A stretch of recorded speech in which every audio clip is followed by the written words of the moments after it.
Olá pessoal, aqui é o Velgas. Hoje, dia 8 de dezembro de 2024. A grande derrota da Rússia. Quero convidá-los, inscrevam-se no canal, deem um like, compartilhem com suas redes sociais. A grande derrota da Rússia aconteceu e ainda está acontecendo, mas ela praticamente já está finalizada, é a revolução, né? O golpe, o ataque, o levante, não sei como a gente vai chamar, a insurgência dos rebeldes na Síria, que trouxe uma derrota muito grande para as tropas da Rússia, tal como do Irã. A Rússia, juntamente, seguindo o seu embaixador, já a partir de 2 dias passados, as tropas russas começaram a fugir, literalmente, fugir. Quero convidá-los, inscrevam-se no canal, deem um like, compartilhem com suas redes sociais e façam seus comentários. O que vocês veem, o que vocês ouvem aqui, vocês não ouvem em outros canais. Conto com vocês, inscrevam-se. Muito obrigado. E fake news aqui também não são permitidas. Só acontecimentos reais. Bom, rebeldes da Síria conquistaram a capital Damasco. Isso já é definitivo. Isso faz com que o regime de Bashar al-Assad não exista mais. O ditador sírio fugiu da capital. Os rebeldes entraram no palácio presidencial, saquearam o palácio presidencial, tal como outras instalações do governo. O primeiro-ministro da Síria, Mohamed Ghazi al-Jalali, anunciou que está pronto para tomar as medidas relacionadas à transferência de poder. Disse ainda que está pronto para cooperar com a liderança rebelde. As estruturas estatais ainda estão sob controle do primeiro-ministro até a transferência do poder. Então, parece que ele quer fazer isso ordenadamente, até para evitar o caos na Síria. Acho isso um fato positivo, essa posição do primeiro-ministro. Mas eu acredito que ele ainda está em Damasco e está tomando essa atitude porque ele não conseguiu fugir. Imagino que é isso. Não sei se ele corre perigo ou não. Talvez esteja correndo perigo. Mas talvez tenha negociado também com as forças rebeldes. Isso ainda é desconhecido, né? Ele também quer preservar a sua vida. Se o ditador Bashar al-Assad fosse pego, provavelmente ele seria morto, teria o mesmo fim que alguns outros ditadores no mundo. A ditadura então terminou, não existe mais. Esse é um fato, e já até pela declaração do primeiro-ministro, e o Bashar al-Assad está num destino desconhecido. Ele tomou um avião e fugiu da Síria. Acho que talvez esteja em Moscou. A tomada de Damasco pelos rebeldes e das principais cidades e a fuga do ditador são um fato que é conclusivo em si mesmo que a queda do regime é real. Esse regime mantinha-se graças às baionetas das tropas da Rússia e do Irã, e dos proxies do Irã, tal como o grupo Hezbollah do Líbano, que também prestava apoio ao ditador Bashar al-Assad. Nos últimos anos, essas forças sofreram perdas significativas e estavam focadas em outros eventos, não necessariamente longe dali, mas em outros eventos que tornaram-se a prioridade dessas forças tais como Rússia, Irã e Hezbollah, né? Então, estavam focadas. Para a Rússia, hoje, o mais importante é a guerra criminosa que ela mesma iniciou na Ucrânia. E está numa sinuca de bico, está numa situação difícil, tendo grandes perdas, grandes baixas de militares e grandes perdas de material bélico. Inclusive recorrendo a países com tecnologia menor que a dela, tal como o Irã e tal como a Coreia do Norte, para socorrê-la. Tal é a dificuldade da situação dos russos na guerra da Ucrânia. Vemos isso quando assistimos os ataques covardes, inclusive, que ele tem feito contra civis na Ucrânia. Ele que eu digo, o ditador russo, né? E que ele está focado lá, ele está desesperado, que quer conquistar a Ucrânia e pelo menos aquela parcela de território, e ele não está conseguindo, está tendo muitas dificuldades. para o ditador russo, então é esta a prioridade, porque fortalece, segundo ele mesmo falou, as posições da Rússia no período pós-soviético. E ele quer voltar ao período soviético, pelo menos. E parece que o Kremlin, ninguém tinha avisado, ninguém não tinha um presente que o ditador sírio, Bashar al-Assad, não conseguiria controlar uma situação dessas na Síria. Eles achavam que o ditador conseguiria controlar, mas também houve muitas deserções do exército sírio que passaram para o lado dos rebeldes. Nesse quadro, a Rússia pode perder as suas bases militares na Síria, né, que ela tem nas regiões de Latáquia e Tartus, né? E não terá qualquer influência mais na região, acredito isso, né? Porque justamente eram aliadas e mantinham o poder do ditador sírio Bashar al-Assad. O Irã também tem sérios problemas associados porque se concentrou em si mesmo na guerra contra Israel, né? E juntamente com seus proxies, Hamas e Hezbollah, nessa guerra contra Israel. Inclusive, pela primeira vez recentemente, o Irã fez 2 ataques, inclusive fracassados, contra Israel com mísseis e drones. Mísseis e não tiveram o resultado esperado, né? Então fracassaram. E a influência do Irã não existe mais na Síria. Inclusive a sua embaixada foi saqueada pelos rebeldes. O regime de Assad era ajudado pelo grupo terrorista Hezbollah, mantido pelo Irã, né?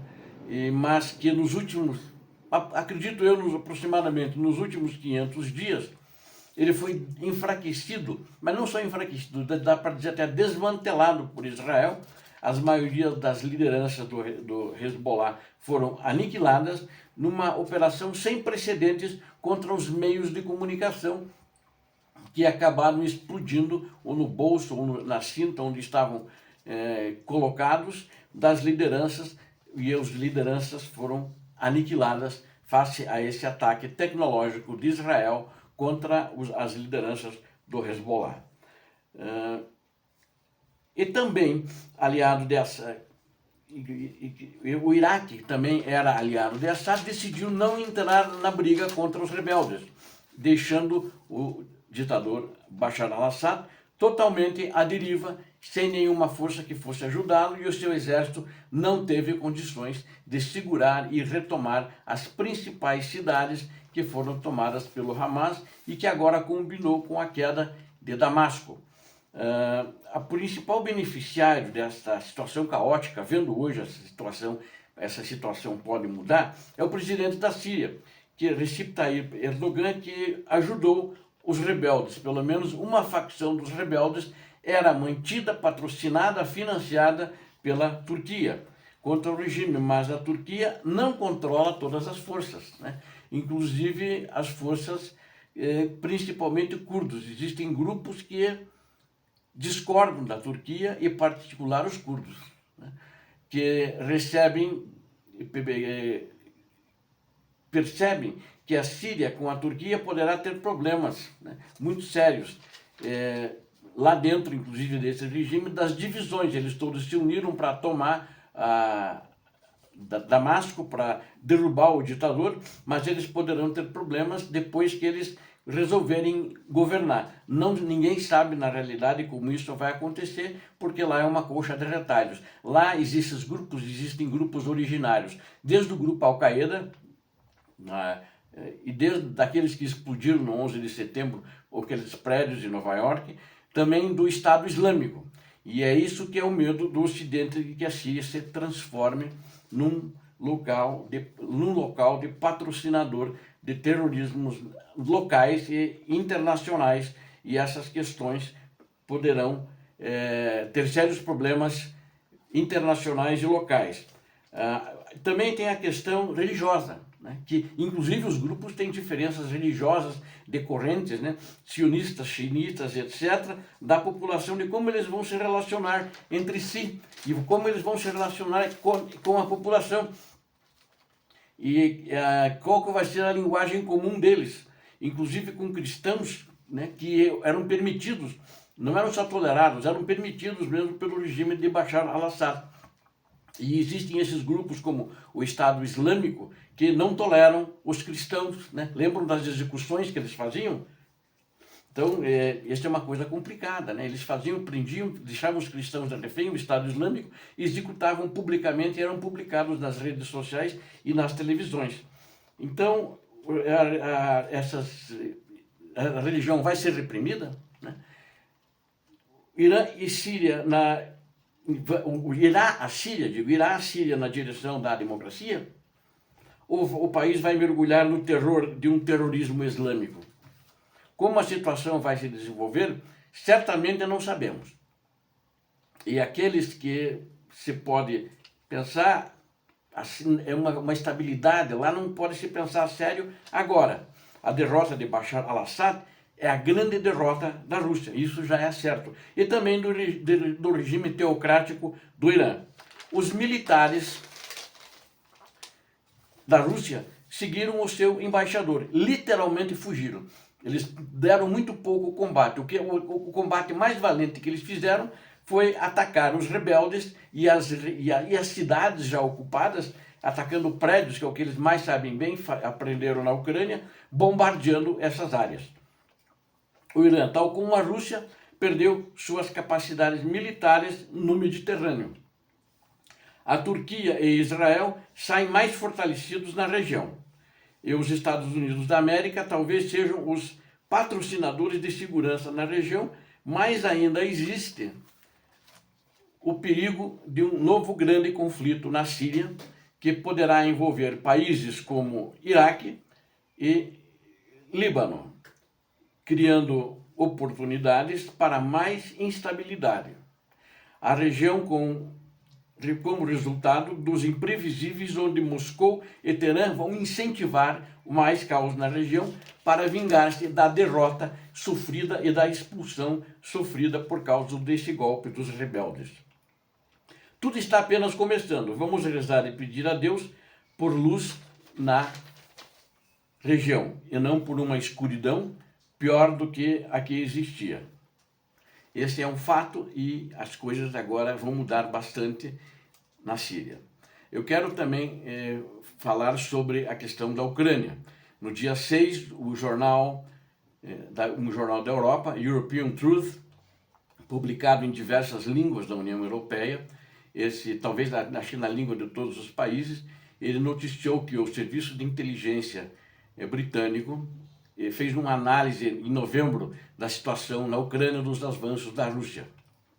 Os avanços na Ucrânia, eles praticamente só pegaram a cidade no início de novembro de Selidov e uma vila chamada Novi Komar, que essa vila Novi Komar foi depois reconquistada, retomada pelos ucranianos. Então o único avanço que eles tiveram foi a localidade de Novi Komar. E tiveram muitas baixas, muitos prejuízos com isso.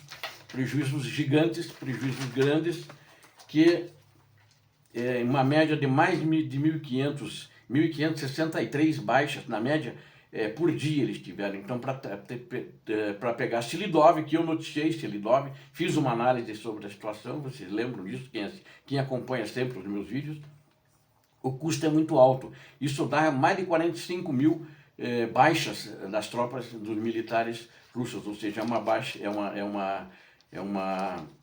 é muito grande essa perda que os russos, o custo que eles estão pagando, e fora centenas de carros blindados, tanto em tanques de guerra e blindados de transporte de tropa que eles perderam.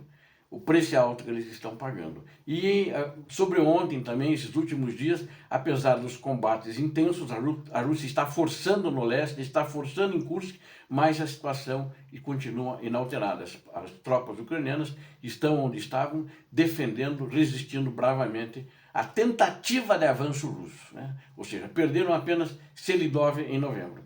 Obrigado a vocês que assistiram esse vídeo, conto com vocês. Inscrevam-se no canal, deem um like, compartilhem com suas redes sociais. Deus abençoe vocês, Deus abençoe a Ucrânia, Deus abençoe o Brasil. Paz e bem, paz para toda a humanidade. Muito bem.